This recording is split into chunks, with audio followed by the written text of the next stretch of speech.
Hello, thank you for joining me today. Today I'm going to make chocolate chip vegan cookies.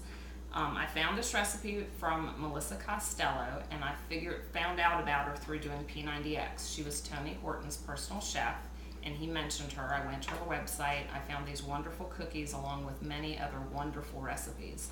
She's coming out with a cookbook this October, and I'll have more about that on my site.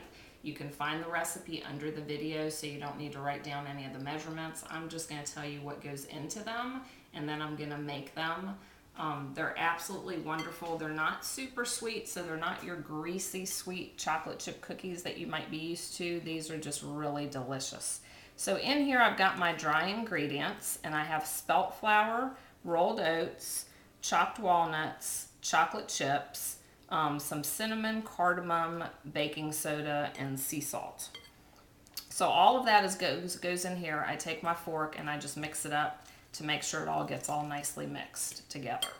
Okay, then I have my wet ingredients, and that's agave, grapeseed oil. You can use coconut oil, which I've done before, and you just melt your coconut oil because it'll solidify, so you'll melt that. Or you can use avocado oil, which I haven't tried that before. So this is grapeseed oil, agave, and vanilla, and a little bit of water. And all the measurements, like I said, are right underneath the video. So I take my whisk and I just stir that up. So a couple reasons I really like this recipe is I'm extremely baking challenged. It's a very easy recipe to make, and the cookies come out perfect every single time. So I'm going to go ahead and put this in here right now. So you just take your wet ingredients, put it into the dry, and then you're just going to mix it.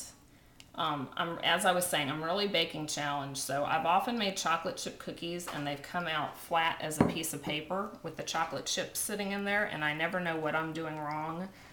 Sometimes they would come out great, and most of the time they didn't.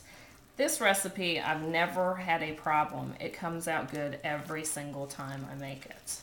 And so some other reasons I like it is there's no egg. There's no raw egg, which means you can eat the batter, which is really yummy. My husband loves to eat it. Eat it raw before it's been cooked. It tastes great, and you're not going to have the raw egg issue that a lot of people worry about. And it's just the easiest thing to make, and you can make these in 10 minutes. You have cookies. Very easy. Don't have to wait for the butter to melt or soften or whatever you need to do. So you basically need to mix this up, and then you need to put it in the refrigerator for about 15 minutes.